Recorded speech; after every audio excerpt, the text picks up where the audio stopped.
Magandang umaga po sa bawat isa at magandang umaga rin po sa online. Naka-online po ngayon sa ating pong service ngayong umaga. At kagaya po na ating po napakinggan, wala pong ating pastor at sapagat siya nga po ay nasa lugar ng Rizal, naimbitahan po siya mangaral roon. Kaya ako po muna ang maghahatid po sa inyo ngayon ng mensahe ng salita ng ating Panginoong Diyos. At bilang panimula, ngayong araw, August 25, ay ika-103 taon na ang nakakaraan na magkaroon ng kasunduan ang bansa sa pagitan ng United States at ng bansang Germany upang mapanumbalik ang kanilang pagkakaibigan. Sapagkat kung hindi po maalala o babalikan ng kasaysayan, itong dalawang bansa na ito ay naging magkatunggali, sila ay naging magkalaban noong unang digmaan, noong World War I na nagsimula noong taong 1914. At itong US ay nakisali sa digmaan noong taong 1917. Kung inyong makikita yung aftermath ng digmaang ito, marami ang namatay dahil po ng ganitong digmaan. Kaya sa hakbang na ito ng paipagkasundo, natigil po yung alitan, natigil yung digmaan noong panahong iyon at nagdala po ito ng panibagong simula sa relasyon ng dalawang bansa. At ganyan din po yung ating makikita sa buhay ng isang taong makasalanan sa ating Panginoong Diyos. Sapagat sa makasalanan, siya ay nakipagtunggali sa Diyos, siya ay nakipag-alil sa Diyos, nakipagdigma sa Diyos. Subalit dahil ng pag-ibig ng ating Panginoong Diyos sa pagkakaloob ng kanyang bugtong na anak, nagkaroon ng paipagkasundo ang tao sa ating Panginoong Diyos at sa kanila na nakaranas ng paipagkasundong ito ng pagiging kaisa ni Kristo, nagkaroon sila ng panibagong paglakad sa buhay. Kaya po, kung meron po kayong mga Biblia, ay inaanya ko po kayong buksan sa aklat ni Pablo sa Roma, kabanatang 8, talatang 1 hanggang talatang 11. Book of Romans, chapter 8, from verse 1 to verse 11. Ganito po ang sinasabi ng Biblia ng salita ng Diyos na hindi nagkakamali at sapat sa buhay ng lahat ng mga tao. Verse 1, ngayon nga'y wala ng anumang hatol sa mga nakay Kristo Jesus, sapagkat ang kautusan ng Espiritu ng buhay na kay Kristo Jesus ay pinalaya ako sa kautusan ng kasalanan at ng kamatayan, sapagkat ang hindi magawa ng kautusan na mahina sa pamamagitan ng laman sa pagsusugo ng Diyos sa kanyang sariling anak na nag-anyong lamang saralin, at dahil sa kasalanan ay hinatulan ng Diyos sa laman ang kasalanan upang ang kahilingan ng kautusan ay matupad sa atin na hindi nagsisilakad ayon sa laman kundi ayon sa Espiritu. Sapagkat ang mga ayon sa laman ay nagsisitalima sa mga bagay ng laman, datapwat ang mga ayon sa Espiritu ay sa mga bagay ng Espiritu. Sapagkat ang kaisipan ng laman ay kamatayan, datapwat ang kaisipan ng Espiritu ay buhay at kapayapaan. Sapagkat ang kaisipan ng laman ay pag-alit laban sa Diyos, sapagkat hindi napapasaklaw sa kautusan ng Diyos, ni hindi nga maaari. At ang nangasalaman ay hindi makakalugod sa Diyos. Datapwat kayo'y wala sa laman, kundi nasa Espiritu, kung gayo'y tumitira sa inyo ang Espiritu ng Diyos. Datapwat kung ang sino may walang Espiritu ni Kristo, siya hindi sa Kanya. At kung si Kristo ay nasa inyo, ang katawan ay patay dahil sa kasalanan. Datapwat ang Espiritu ay buhay dahil sa katuwiran. Ngunit kung ang Espiritu niya ang bumuhay na mag-uli kay Kristo, kay Jesus, ay tumira sa inyo, ang bumuhay na mag-uli kay Kristo Jesus sa mga patay ay magbibigay buhay naman sa inyong mga katawang may kamatayan sa pamamagitan ng kanyang Espiritu na tumitira sa inyo. Pagpalain po ng Diyos ang kanyang salita, tayo muli ay dumalangin sa ating Panginoon. Ama naming Diyos, aming nabasa ang iyong mga salita at patuloy po kami na humingi, Panginoon, ng inyong kahabagan, ng iyong biyaya na sa aming pag-aaral ngayong umaga. Nawa, Panginoon, ang presensya po ninyo ang aming maranasan. Nawa, Panginoon, mahayag kayo sa inyong mga salita. Tumilos nawa ang inyong Espiritu Santo sa aming pong kalagitnaan. Pagpala kami ng iyong salita na aming pupugubulayan. At tulungan niyo po kami na mahamon. Tulungan niyo po kami na magkaroon ng katugunan sa mga katotohanan na mahayag ngayong umaga, O Diyos. Tulungan niyo po ako na tagapagsalita. Bigyan niyo po ako ng karunungan ng patuloy na katapatan sa pangaral. At o Panginoon, ikaw lamang ang siyang mahayag sa amin. Ikaw lamang ang siyang maitaas. Sapagkat lahat ng mga bagay na ito, aming diadalangin sa iyo sa pangalan ng inyong bugtong na anak ng aming Panginoong Kristo. Amen.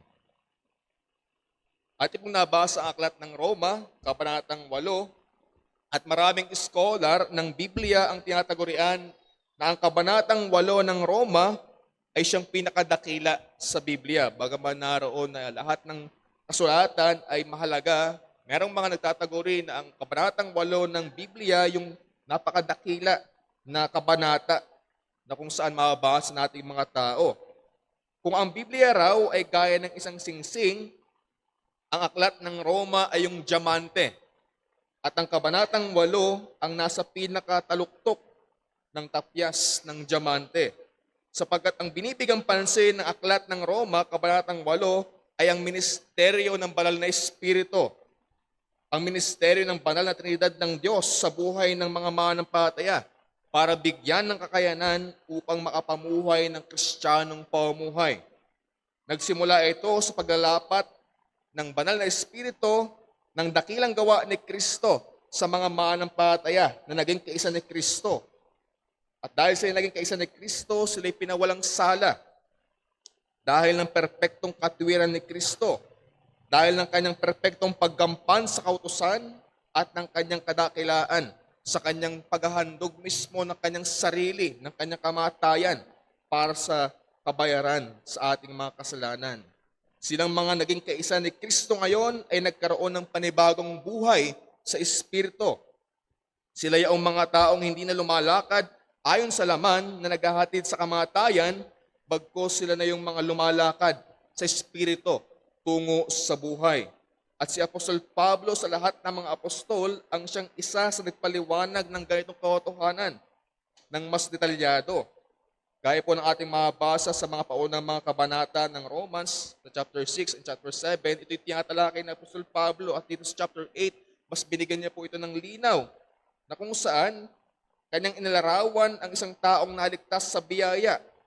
Siya'y pinawalang sala, siya'y inaring ganap dahil ng katiwiran ni Kristo at siya na ngayon ay lumalakad ng matuwid, may kabanalan dahil ng Espiritu Santo. Kaya po yung mensahe na nais ko pong dalhin sa inyo ngayong umaga ito. Ang mga manampalataya ay inaring ganap para sa buhay ng pagpapabanal na nakalulugod sa Diyos. Ulitin ko po, ang mga manampalataya ay inaring ganap para sa buhay ng pagpapabanal na nakalulugod sa Diyos. Ito yung itsura o ito yung larawan ng isang Kristiyano o ng isang makasalanang kinahabagan ng Diyos. Siya naging kaisa ni Kristo, napawalang sala, at yung kanyang takbuhin ng kanyang buhay ay nagkaroon ng pagbabago. Ito hindi na para sa kanyang sarili sa pagsunod sa laman, kundi ito na ay para sa katwiran o kabanalan sa pagsunod sa ating Panginoong Diyos. At meron po tayong dalawang bagay na titingnan po dito, hango sa ating mensahe. Una, sa perpektong gawa ni Kristo, inaaring ganap ang tao. At pangalawa, sa panahan ng Espiritu, pinapabanal ang Kristiyano. Una, sa perpektong gawa ni Kristo, inaaring ganap ang tao. Pangalawa, sa panahan ng Espiritu, pinapabanal ang Kristiyano. So, tao po muna tayo sa una. Na sa perpektong gawa ni Kristo, inaaring ganap ang tao. Yan po yung mababasa natin sa from verse 1 to verse 4. Ang sabi po diyan, ngayon ngay wala nang anumang hatol sa mga nakay Kristo Jesus. Makikita po natin ang pagbanggit sa pangalan ng ating Panginoong Kristo na nangangulugan na ang tanging paraan upang mapawalang sala ang tao sa harapan ng Diyos ay sa pagiging kaisa ni Kristo. Yan po yung malinaw na dinidiin ng talatang 1. Wala nang anumang kahatulan sa mga nakay Kristo Jesus. Nangangahulugan na wala nang kahatulan. Hindi na sila makakaranas ng lahat ng kaparusahan para sa mga taong nagkasala, nasa ilalim ng sumpa ng kautusan. Hindi na sila hatulan. Hindi na sila makakaranas ng buong galit ng Diyos sa kasalanan. Hindi na sila makakaranas ng pangwalang hanggang kapahamakan. Hindi na sila makakaranas ng init sa impyerno. Hindi na sila makakaranas na mapunta sa dagat-dagatang apoy na siyang ikalawang kamatayan. At mas higit sa lahat, hindi na sila makakaranas ng pangwalang hanggang paghiwalay sa presensya ng Diyos na kung saan yun yung pinaka-esensya. Pag ikaw ay naroon na sa dagat-dagatang apoy, hindi nakatakot ay yung apoy, kundi yung mahiwalay ka ng buong walang hanggan sa presensya ng Diyos. At yung mga taong naging kaisa ni Kristo, wala nang anumang kahatulan. Ito yung nangyari. Ito ang kahulugan kapag sinabing wala ng hatol. Isang napakadakilang bagay na lubos na ipinagpapasalamat ng mga naging kaisa ni Kristo. Ganito kahalaga ang perpekto at gawa ng ating Panginoong Hesukristo. Ganito yung kahalagahan ng kanyang naging buhay. Sapagat upang mapawalang sala ang tao sa harapan ng Diyos, merong dapat na mangyari. Kailangan niyang ganapin at tuparin ang hinihingi ng kautusan. Subalit ayon kay Pablo sa verse 3, ang sabi doon, sapagkat ang hindi magawa ng kautusan na mahina sa pamamagitan ng laman. Yun ang problema. Hindi ito kailanman makakamit ng tao sa kanyang sarili. Sapagkat tayo mga makasalanan, hindi natin kayang ibigay ang hinihingi ng kautusan ng Diyos. Hindi magagawa ng tao ang hinihingi ng kautusan, kaya hindi ito magdudulot sa tao ng kaligtasan. Kung saan makikita po natin na ang kautusan pala ng Diyos ay hindi tayo may kinabang ng kaligtasan sapagkat wala tayong kakayanan upang ito ay tupdin o sundin. At ito ay nagsisilbing salamin lamang sa tao para makita nila ang kanilang kalagayan sa harapan ng Diyos. Makita nila na sa pagtingin nila sa kautusan, hindi nila kaya itong tuparin at makita nila ang kanilang lubos na pagkamakasalanan at ang kanilang lubos na kawalang kakayanan para maging matuwid sa harapan ng Diyos na banal. At dahil tayo mga tao ang nagkasala, kaya't marapat tayo mga tao din ang dapat gumampan ng perpekto sa buong kautusan ng Diyos. Yun yung hinihingi sa tao. Tao ang nagkasala. Tao ang binigyan ng kautusan. Tao ang dapat magbayad. Tao ang dapat na makasunod sa kautusan ng Diyos. Subalit, dahil nga tayo nagkasala, wala tayong anumang kakayanan para sundin ito. Walang ni isa sa ating mga tao ang may kakayanan para magawa ito. Ito yung tinatagurian na napakatinding problema nating mga tao. Yung ating pagkamakasalanan. Ang ating kawalang kakayanan para sundin ang kautusan ng ating Panginoong Diyos. Yun yung dapat nating maunawaan bilang mga tao. Marami tayong problema, pero ang ating pinakamatinding problema yung ating pagkamakasalanan. Sa ating pagkamakasalanan, wala tayong kapag-asa sa harapan ng ating Panginoong Diyos. Upang tayo maging matuwid, kailangan natin tupdin ang kautusan, subalit wala tayong kakayanan. At ito yung napaka-dahilan. Kaya't isinugo ng ating Panginoong Diyos ang kanyang bugtong anak ng ating Panginoong Kristo. Dahil ang tao ay walang kakayanan, nagbigay siya ng solusyon dahil ng kanyang pag-ibig, dahil ng kanyang biyaya. Tinugunan niya yung matinding problema ng tao. Ibinigay niya ang ating Panginoong Kristo. Siya yung nagkatawang tao. Kagaya po ng binigay ko kanina, tao ang nagkasala. Tao ang kailangan sumunod sa kautusan ng Diyos. At dahil walang tao ang mayroong kakayanan, kailangan mayroong isang perpektong tao. At yun yung kadahilanan kaya't binigay ang ating Panginoong Kristo. Siya yung nag-anyong salarin. Siya yung nag-anyong tao. Sila yung nag-anyong salarin. Nangangahulugan dito, pag sinabing siya yung nag-anyong salarin, na tila siya nagkasala, inako ni Jesus ang mga kasalanan nating mga tao. Na tila siya yung nagkasala sa harapan ng Diyos. Na tila siya yung naging rebelde sa harapan ng Diyos. Siya yung naging kahalili nating mga tao. At dahil po dito, Dahil inako niya ang kasalanan ng sanglibutan, itinrato siya ng Diyos na tila siya yung nagkasala at sa kanya hinatulan ang kasalanan. Hindi ko po alam kung nag-gets o naukuha yung bigat na nangyari sa ating Panginoong Kristo. Ang tratuhin ng isang banal na Diyos at ng isang matuwid na Diyos, ang isang makasalanan, ay katakot-takot. Bigyan ko kayong halimbawa, kung sakaling merong tayong kilala na isang notorious criminal at isa tayo sa nabiktima nila. Pinaslang ating buong pamilya, minasaker, kung anong ginawa, nahuli ng pamahalaan. Siguro bilang tayo yung naapektuhan, meron tayong hinihingi hustisya at siguro nandun yung ating galit na mangyayari sa kanya kung ano man nang hinihingi ng hustisya dahil siya nagkasala. Isa nangyari sa ating Panginoong Kristo, hindi lamang niya inako yung kasalanan ng isang tao. Maraming mga tao, maraming kasalanan ng kanyang inako. At ang itrato ng Diyos ang isang makasalanan, sa kanyang kasalanan ay labis-labis na katakot-takot. Yan po yung ibig sabihin na pag tinrato ng Diyos ang isang makasalanan, ganon kabigat. Siya ang nakaranas ng lahat ng kaparusahan. Siya yung naging sumpa at nakaranas ng lahat ng kahatulan para sa isang sinumpa. Higit sa lahat, siya ang nakaranas na nagniningas na buong galit ng Diyos sa kasalanan. At sa unang pagkakataon, naranasan niya ang pagtalikod ng Diyos Ama nung siya'y nakapako sa krus ng Kalbaryo. Noong siya nabanggit niya ang mga panalita na Diyos ko, bakit mo ako pinabayaan? Sapagkat sa krus ng Kalbaryo, nag-anyo siyang salarin. Yung ating mga kasalanan, daladala niya. Ito'y kanyang pinagbayaran. At dahil ang Diyos ay banal at matuwid, hinatulan siya ng Diyos. At sabi nga sa Isaiah 53, verse 10, it pleased the Lord to crush him. Nalugod ang Diyos na siya ay kaparusahan sapagkat kinuha niya yung ating mga kasalanan. Tinanggap ni Jesus ang lahat ng kahatulan upang hindi ito maranasan ng kanyang bayan.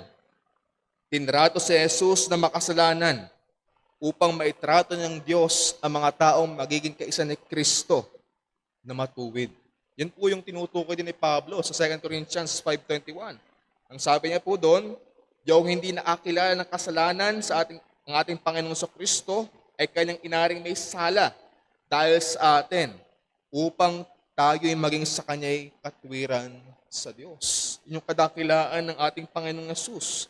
Kaya naman sa kanilang naging kaisa ni Kristo, wala nang anumang hatol.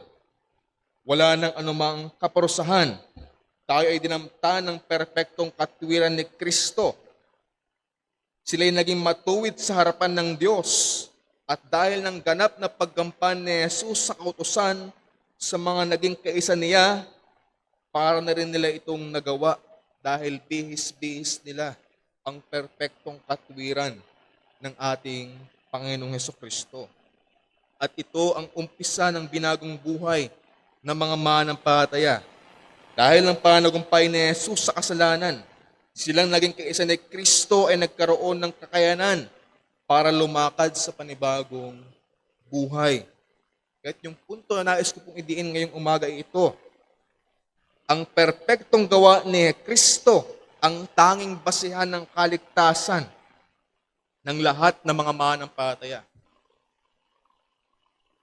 Ang perpektong gawa ni Kristo ang tanging basihan ng kaligtasan ng lahat ng mga manampalataya.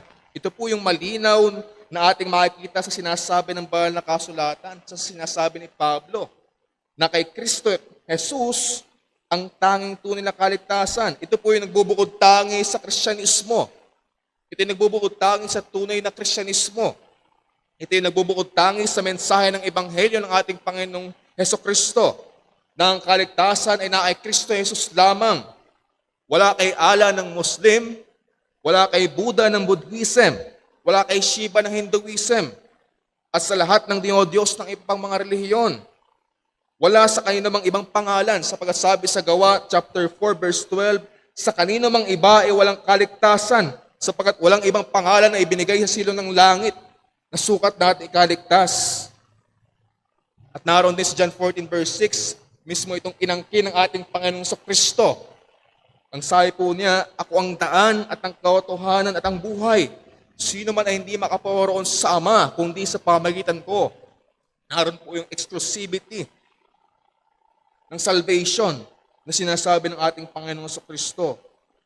Kaya't nasabi natin na kung hindi si Kristo ang kinikilalang tagapagligtas ng tao, o kaya naman mali ang iyong pagkakilala sa ating Panginoong Kristo, natili siyang nasa ilalim ng kahatulan ng Diyos. Kung si Kristo sa tao ay hindi totoo, kung si Kristo sa tao ay nilikha lamang na Diyos, kung si Kristo sa tao ay tao lamang, kung si Kristo sa tao ay guro lamang, kung si Kristo sa tao ay propeta lamang, kung si Kristo sa tao ay tagapaghimala lamang, kung si Kristo sa tao ay tagatulong lamang sa pag-abot ng mga pangarap, kung si Kristo sa tao ay tagapagpagaling lamang ng karamdaman o ng sakit o ng iba pang mga bagay, kung ganito lamang ang pagkilala mo kay Kristo, nanatili ka pa sa ilalim ng kahatulan ng Diyos.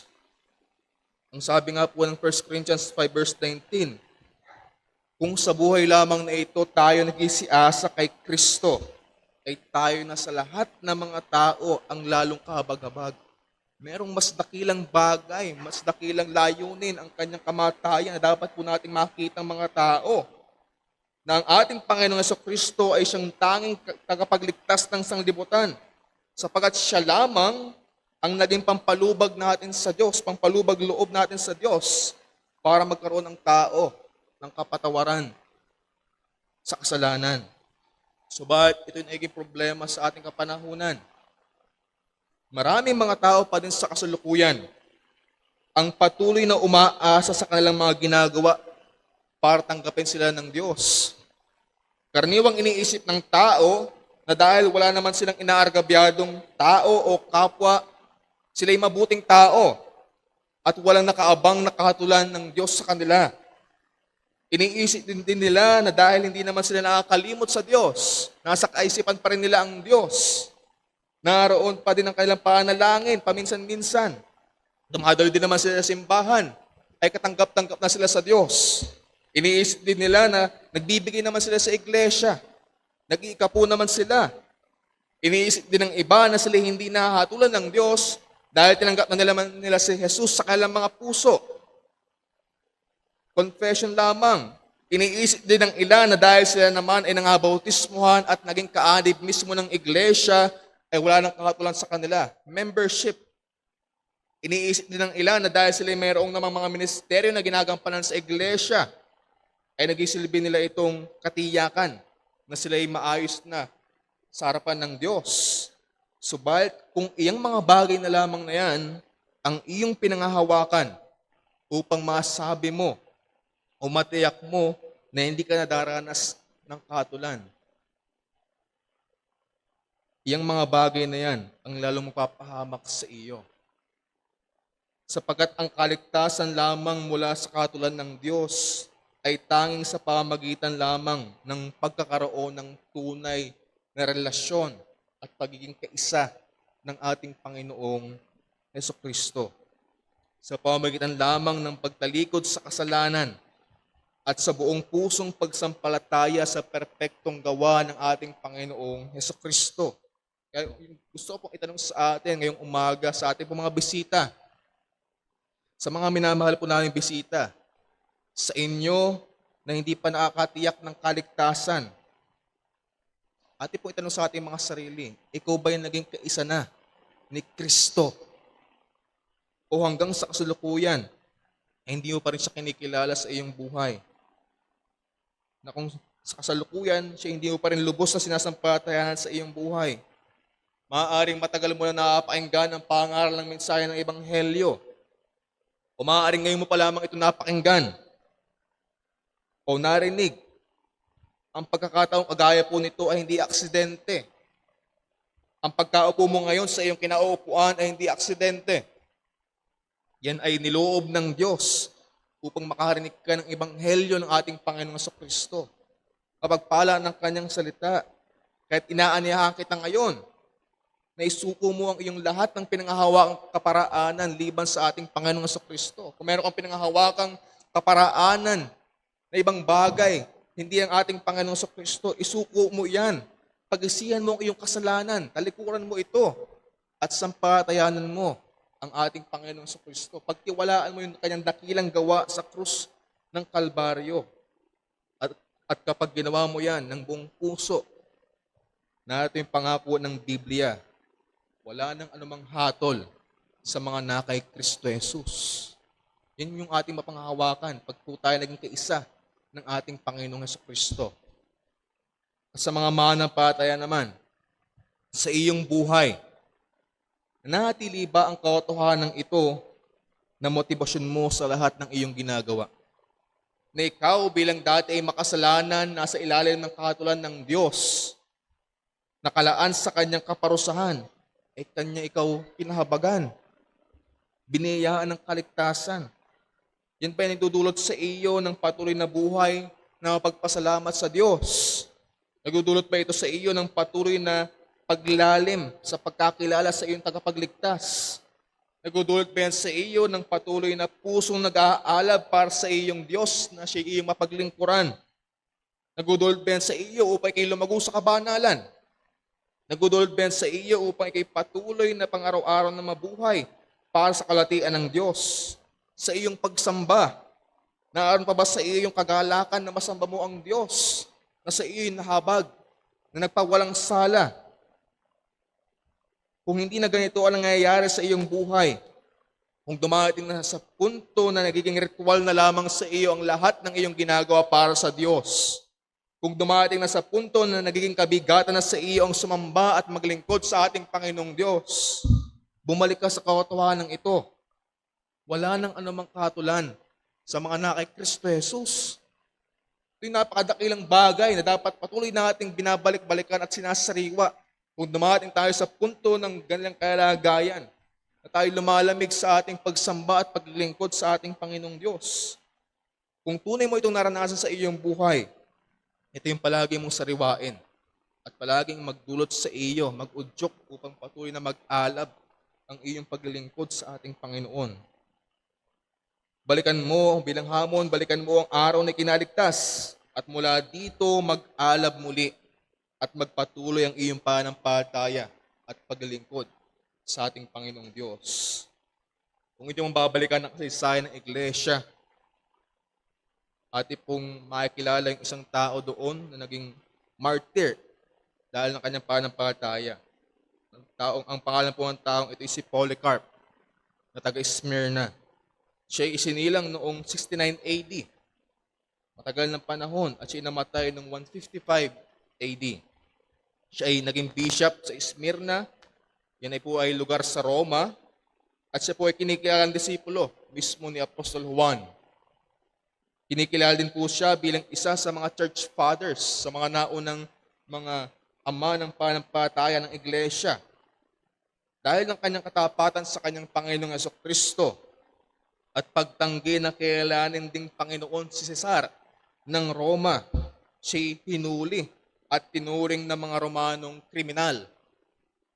Kaya't dinala siya at silang lahat ng mga mananampalataya ng Kristo sa malaking stadium noon sa Roma upang sentensyahan ng kamatayan. Isinasagawa doon ang paglalaban-laban ng mga gladiator, ng mga kawal. Naroon ay sinasagawa po doon yung mga pagpapakain sa mga mababangis na hayop, yung mga tinuturing nilang kriminal. Sinusunog nila, pinapatay sa tabak. At sa arinang iyon ay may tinatayang 20,000 na mga Roman audience na kung saan sila nagagalak na mapanood ang napaka masalimuot ng mga pangyayaring iyon. At nang dumating na ang pagkakataon na muling tinanong ng proconsul si Polycarp, binibigyan pa nila siya ng pagkakataon. Ang sabi niya, "Tatwa mo ang iyong Panginoong Kristo at iyo lamang sambahin si Cesar bilang tanging Panginoon." Subalit, ito yung naging kasagutan ni Polycarp. Hanggang sa ngayon, yung bibigay hamon sa atin. Ang sabi niya, 86 years have I served Christ, nor has He ever done me any harm. How then could I blaspheme my King who saved me? 86 na taon kong pinaglingkuran si Kristo. Wala siyang anumang mali na ginawa sa akin. Paano ko kung gayon lalapastanganin ang aking hari na nagligtas sa akin? Ganito po yung naging kasagutan ni Polycarp. Kaya dahil diyan, siya'y sinunog, siya'y pinatay. At siya po yung naging martyr ng ating Panginoong Jesucristo. Makikita po natin sa kanyang buhay na binalikan niya ang dakilang kaligtasan ng kanyang kaluluwa. Binalikan niya yung naging katapatan sa kanya ng Panginoon, yung kanyang naranasang kaligtasan. Kaya't naroon na nakatayo siya sa kanyang panampalataya sa kabila na nakaabang na kamatayan. Hindi niya inda yung katulan ng tao sa kanya. Binalikan niya yung katulan na siya napawalang sala, yung dakilang katulan ng Diyos. Yun yung mas naging mabigat sa kanya.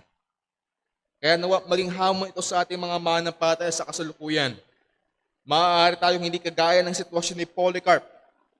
At isang sampal sa atin kung sa isang simpleng problema o pagsubok sa ating panampalataya ay atin ang tinatalikuran ng ating Panginoon. Itanong din natin sa ating mga sarili sa patuloy po nating pamumuhay bilang Kristiyano sa pagharap sa lahat ng mga bagay. Gaya ng sinabi ni Polycarp, pag tayo nakaranas ng iba't ibang mga pagsubok ng panampalataya, tanong din natin, wala siyang anumang mali na ginawa sa akin. Paano ko lalapastanganin ang hari na nagligtas sa akin? Nawa, tayo po ay mapaalahanan ng katotohanan ito. At tayo ay mahamon na patuloy palaging bumalik sa kaligtasan at mag-udyok po ito sa atin. Patuloy ng maningas na pagsamba at paglingkod sa ating Panginoong Diyos.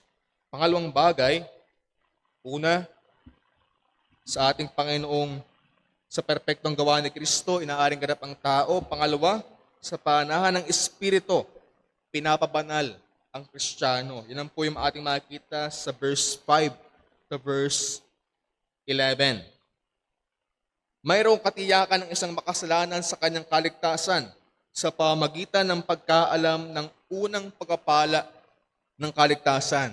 At ito yung panahan, indwelling of the Holy Spirit. Panahan ng banal na Espiritu sa Kanya. Pinaliwanag yan ni Pablo sa verse 5 to verse 11 kung papaano binigyang kakayanan ang mga manampalataya para tupdin ang kautusan. At ito'y sa kautuhan ng hindi na sila sa laman, kundi silang na ngayon ay sa Espiritu. Maaari nang masunod ng mga manampalataya ni Kristo ang kautusan sapagkat sila'y panahanan ng Espiritu.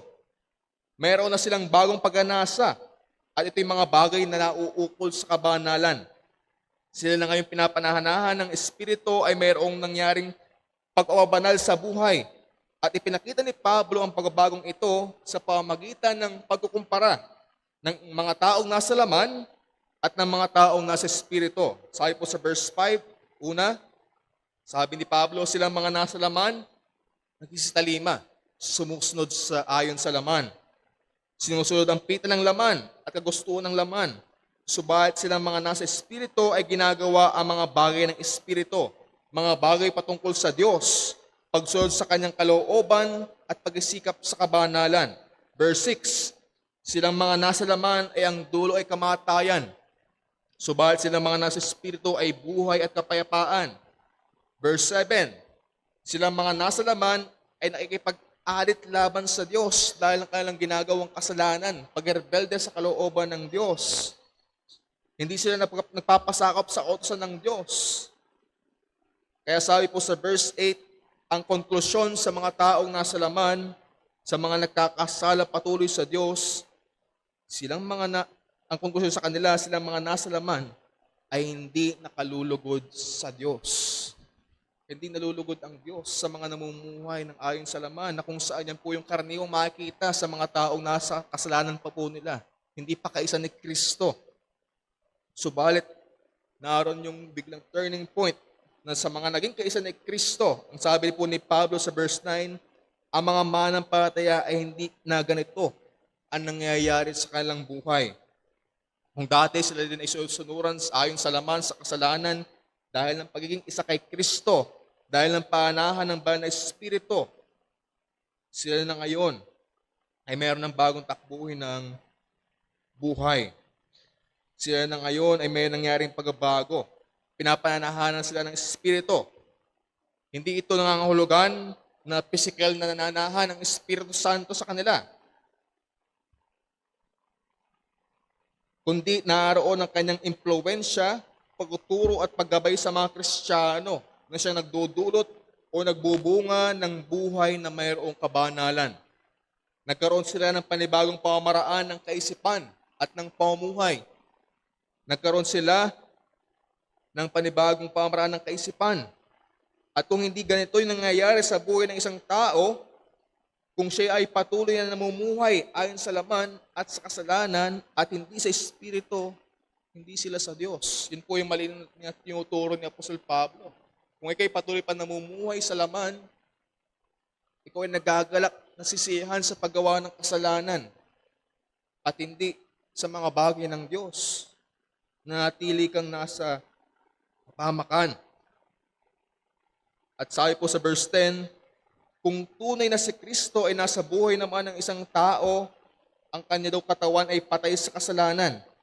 Nagsasabi ito na bagaman ang katawan ay nagkaroon ng kamatayan dahil ng pagpasok ng kasalanan sa isang katauhan, ang Espiritu naman ay buhay sa pamamagitan ng katwiran ng pangalawang Adan, ang ating Panginoong Jesucristo. Dito po sa verse 10, nahati ang pakahulugan ng mga scholars at ng mga commentators ng Biblia pagdating sa kahulugan ng Espiritu na binabanggit sa talatang 10. Mayroon nagsasabi na ito'y tumutukoy sa kaluluwa mismo ng tao. In contrast sa katawan na naunang sinabi sa talata, kaya naman yung sumusunod daw, ito yung kaluluwa. Subalit meron din nagsasabi na ito yung mismo ay Espiritu Santo, ang banal na Espiritu mismo, sapagat ang pinaka-hina-highlight sa kabanatang 8 ng Roma ay ang gawain ng banal na Espiritu. So bagaman mayroong ganitong pagkakaiba ng pakahulugan, iisa po yung ating makikitang katotohanan. Ito yon, na silang mga tunay na naging kaisa ni Kristo, tunay na pinanahanan ng Espiritu Santo, ay mayroon ng bagong puso, bagong pag-iisip, bagong pag-anasa. At ipinapakita po yan sa mga talataan. Pinapakita sa talataan na ang dakilang gawa ng Panginoong Jesucristo na siya naging katwiran ng mga manampalataya. At nilalapat yan ng banal na Espiritu sa buhay ng mga manampalataya. Sabi po sa verse 11, diyan po mismo na highlight, makikita natin yung dakilang gawa ng Trinidad na Diyos sa kaligtasan ng mga makasalanan. Basahin ko lang po sa inyo, sabi po diyan, if the Spirit of Him who raised Jesus from the dead, tumutukoy po yan sa Father, dwells in you, He who raised Christ Jesus from the dead also gives life to your mortal bodies to His Spirit who dwells in you. Bagaman di po naka-indicate diyan yung Trinidad ng malinaw, makikita po natin dyan yung pagkilos ng tatlong persona sa Trinidad na gumagawa sa kaligtasan. Ganyang kadakila yung ating kaligtasan. Ang sabi nga po ni Louis Berkhoff sa kanyang systematic, sabi po niya, sanctification is a work of the triune God, but is ascribed more particularly to the Holy Spirit in Scripture. Though man is privileged to cooperate with the Spirit of God, he can do this only in virtue of the strength which the Spirit imparts to him from day to day. At nakikita po ang realidad ng katotohanan iyan sa buhay ng mga taong mayroong Espiritu. Pinananahanan ng Espiritu ng ating Panginoong Diyos. Kaya po bilang punto, silang pinananahanan ng Espiritu ay ginagawa kung ano ang kagustuhan ng Espiritu. Silang mga pinananahanan ng Espiritu ay ginagawa ang kagustuhan ng Espiritu. Di mo pwedeng sabihin na ikaw ay merong espiritu ng Diyos kung ang nagiging gawi mo sa iyong buhay ay mga bagay na kontra sa Diyos. Di mo pwedeng sabihin na ikay sa Diyos kung ikay patuloy pa rin na namumuhay sa kasalanan. Para sa puno, di mo pwedeng sabihin na apple yung Indian mango dyan na puno, kung di man apple yung bunga niya, kung mangga naman. Kahit hindi mo masabi na ikaw talaga ay may espiritu, kung ang pinapamuhay mo ay kontra sa mga bagay ng Diyos. Sapagat ang tanda at selyo ng pagiging anak ng Diyos ay pagkakaroon ng tunay na pagsunod sa Diyos. Ito ang tinatatag na katotohanan ni Apostol Pablo sa kanyang pagpaliwanag patungkol sa panahan ng Espiritu Santo. Ito po yung batayan sa pagtiyak ng isang tao kung siya'y tunay na mananampalataya ni Kristo. Ito ang pangunahing pagbabago sa buhay ng mga makasalanan na naging kaisa ni Kristo. Mayroon na silang panibagong buhay na naaayon sa kabanalan sa pagsunod sa kalooban ng Diyos dahil mayroong banal na espiritong nanahan sa kanila. At ito yung marapat nakikita sa bawat nag-aangkin ng mga Kristiyano. Ito marapat yung makita sa bawat nag-aangkin ng mga manampalataya ng ating Panginoong Jesucristo. Sila ay hindi yaong mga namumuhay na masugid lamang sa pagsunod sa kautusan. Subalit wala naman doon yung tunay na pusong may agalakan na sumunod dito. Magiging kaya ka lamang ng Pariseo. Sila hindi yaong mga taong religyoso lamang sa panlabas. Hindi sila yaong mga dumadalo lamang tuwing araw ng linggo. Hindi sila yaong mga nakadamit lamang na maayos kapag nangasimbahan. Hindi sila yaong mga mayroong lamang dadalang Biblia. Hindi sila yaong mga nagpapakita lamang ng panlabas na mga katangian ng pagiging Kristiyano. Mga mabuting bagay ang aking nabanggit, subalit hindi yung panlabas lamang ating tinitingnan po dito, kundi sila yaong mga nagpapakita o mayroong nabagong puso na ginagawa ang lahat ng mga bagay na naukol sa Diyos na nauudyukan ng banal na Espiritu. Kaya't nagbubunga ito sa kanila ng tunay na kabanalan at pagkamuhi sa kasalanan. Sa lahat ng mga bagay, sila umiiwas na hindi nakalulugod sa Diyos, na patuloy nilang pinagsisikapan na mamuhay ng matuwid. At yung tanong sa atin na gusto ko pang itanong natin sa ating mga sarili, tunay nga ba akong Kristiyano? Tunay bang nananahan ng Espiritu Santo sa aking buhay? Huwag mong panghawakan ang prinsipyo mong hindi ka naman nakakalimot sa Diyos. Huwag mong panghawakan ang kapahayagan mo lamang na nanampalataya ka na sa Panginoong Jesucristo. Huwag mong panghawakan na ikay regular nang dumadalo sa iglesia. Huwag mong panghawakan na nakakaloob ka naman sa iglesia. Na ikay naging kaalib na ng isang iglesia, ng isang lokal na simbahan. At kahit huwag mong panghawakan ang pagiging miyembro ng isang tunay na iglesia, kahit ikay maging miyembro ng isang Reformed Baptist Church, hindi pwede mo yung panghawakan para makatiyak ka ng tunay na kaligtasan. Si Judas ay mas sigit pa sa ganyan. Si Judas mismo ay kabilang sa 12 alagad ng ating Panginoong Jesucristo na kasalamuhan niya na mukhaan ng kanyang Panginoon. Subalit hindi siya pinanahan ng Espiritu. Wala yung tunay na pagbabago ng puso. Siya hindi tunay na Kristiyano. Mas ginawa niya ang ayon sa laman ang pagkakasala sa Diyos nang siya ay kanyang itinatwa. Kaya hindi mo maaaring panghawakan ang mga bagay na panlabas na maaari mong ginagawa o magagawa lamang. Ang ebidensya ng pagiging tunay na Kristiyano ay pagkakaroon ng buhay na may kabanalan. Kinamumuhian na niya ang kasalanan na dati niyang iniibig. At ngayon, iniibig na niya ang Diyos na dati niyang kinamumuhian. Yun dapat yung pangunahing makita sa ating mga buhay. Sa lahat na nag-aangkin, na naging kaisa ni Kristo, na pinanahan ng banal na Espiritu ng Diyos. Pangunahin nating tingnan ang ating mga buhay. Meron na nga ba tayong bagong relasyon sa kasalanan at sa Diyos? Yung bang kasalanan dati na iyong iniibig-ibig, nasisiyahan ka, ngayon ba'y kinamumuhian mo na yan? At yung bang Diyos na dati mong kinamumuhian, iyo dati kinakaayawan, Ngayon ba iyon na siyang iniibig? At ang hamon ko po sa lahat na nagpapahayag ng Kristiyano, may bago ka na nga bang relasyon sa kasalanan at sa Diyos? Kung patuloy ka pang namumuhay sa kasalanan at wala naging pagbabago sa disposisyon ng iyong puso, kahit magpahayag ka na ikay mananampalataya ng Diyos, kung wala naging pagbabago sa iyong puso sa panloob na disposisyon po nito, hindi ka patunay na ligtas. Kaya hinahamon kita ngayon, tunay mong pag-isihan ang iyong kasalanan at patuloy kang lumapit sa Diyos, humingi ka ng awa, sampatayanan mo yung kanyang ginawa ng ating Panginoong Kristo ng buong puso mo.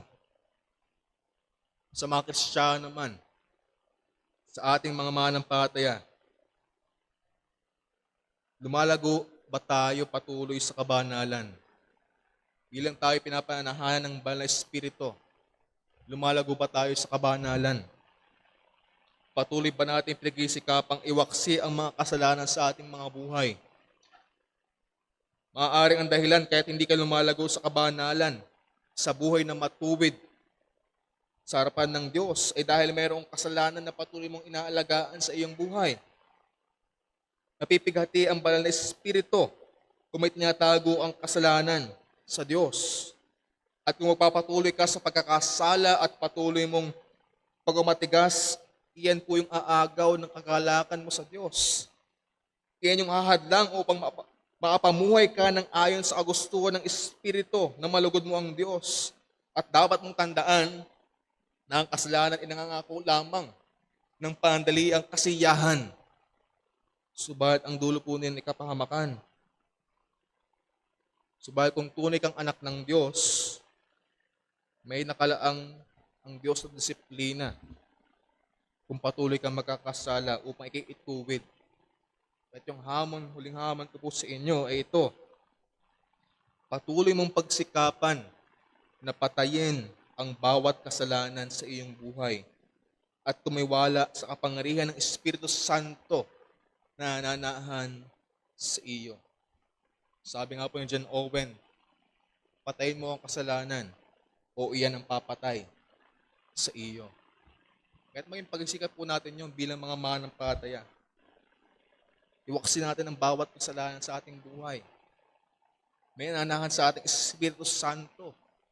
Huwag natin itong hadlangan sa pagkakasala, bagkus lumapit palagi tayo sa Diyos upang ihingi ito ng kapatawaran. Patuloy na magpalinis sa Kanya at patuloy na sumunod sa Kanyang kalooban. Kaya bilang konklusyon, ang mga mananampalataya ni Kristo ay wala na sa ilalim ng kahatulan dahil ng kumpleto at perpektong gawa ng ating Panginoong Diyos, Panginoong Jesus. Tayo ngayon ay mayroon ng bagong buhay sa Espiritu upang lumakad sa daan ng kabanalan. At mula sa katotohanan ito, mag-udyok nawa ito sa atin ng pusong patuloy na may pasalamat at kahandaang mamuhay para sa kalwatian ng ating Panginoong Diyos. Gaya ng sinabi ng Apostol Pablo, sa lahat ng ating natanggap, sa lahat ng ating unawaan na katotohanan ng Diyos, nakita natin tayo mga makasalanan sa kanyang harapan, siya ay banal at matuwid. Subalit sa kabila ng bagay na yan, sa kanyang biyaya, sa kanyang pag-ibig, ipinagkaloob niya ang kanyang bugtong na anak. Kaya sa konklusyon ni Pablo, nawa maging ganito po yung ating hangarin. Sabi ni Pablo sa Romans 12 verse 1, alang-alang sa mga kahabagan ng Diyos na inyong iharap ang inyong mga katawan na isang haing buhay, banal na kaaya-aya sa Diyos na siya ninyong katampatang pagsamba. Ito nawa yung ating may katugunan sa lahat ng kabutihan ng Diyos, sa kanyang dakilang kahabagan, sa kanyang dakilang biyaya na naranasan natin mga mananampalataya. Therefore, present our bodies as a living sacrifice, holy, na nakalulugod kaaya-aya sa ating Diyos, na siyang ating katampatang pagsamba. Tayo po'y manalangin. Tayo po ay magkaroon ng pandaliang katahimikan. Magkaroon po tayo ng konting minuto na refleksyon sa ating pong napakinggan na pangaral. Ito'y challenge sa atin sa bawat mananampalataya Tingnan po natin ang ating mga sarili, ating mong suriin. Magkaroon po tayo ng panalangin sa Diyos at tayo patuloy na lumago sa kabanalan kung tunay na tumatahan ng banal na Espiritu sa ating mga buhay. Magkaroon po tayo ng reflection.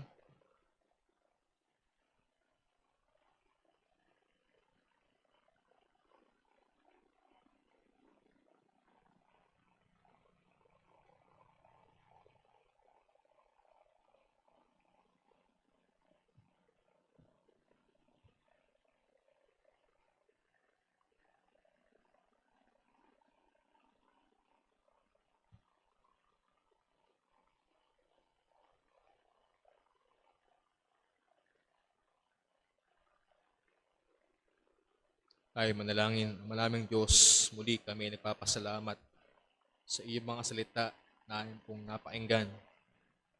So, O Diyos, ay mga talataan na mapanghamon sa amin, mga mananampalataya. Kaya tulungan niyo po kami sapagkat natili kami sa kasalanan ito na may kasiraan. Tuloy po kami na nagkakasala.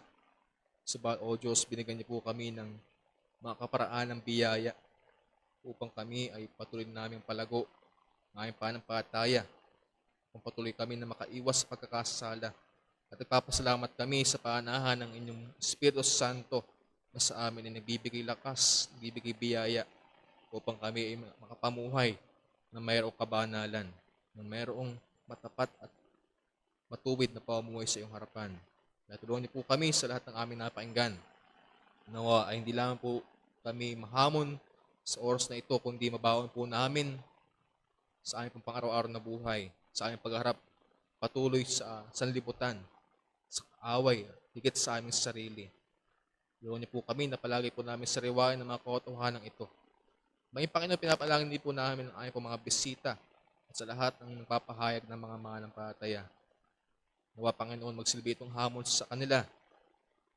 Masuri nila ang kailang sarili. Sila nga ba ay naging kaisa na? Kung nga ba ay naging kaisa na ng Diyos, ng Panginoon sa Kristo. Kaya nahalan ka na nga ba ng Espiritu. Kaya tulungan niyo po sila, O Diyos. Nawa, kayo po ang magbukas ng kailang mga puso. Magkaroon sila, O Diyos, ng katugunan. Magkaroon sila ng pag-isising puso at pusong may pananampalataya sa iyo. Kaya, Panginoon, sa iyo lamang namin hiningi ang mga bagay na ito at nawa higit sa lahat, ikaw lamang nawa ng amin ay tanghal at napurihan. Kupi aming dalangin sa iyo sa pangalan ng inyong anak, ng aming Panginoon sa Kristo. Amen.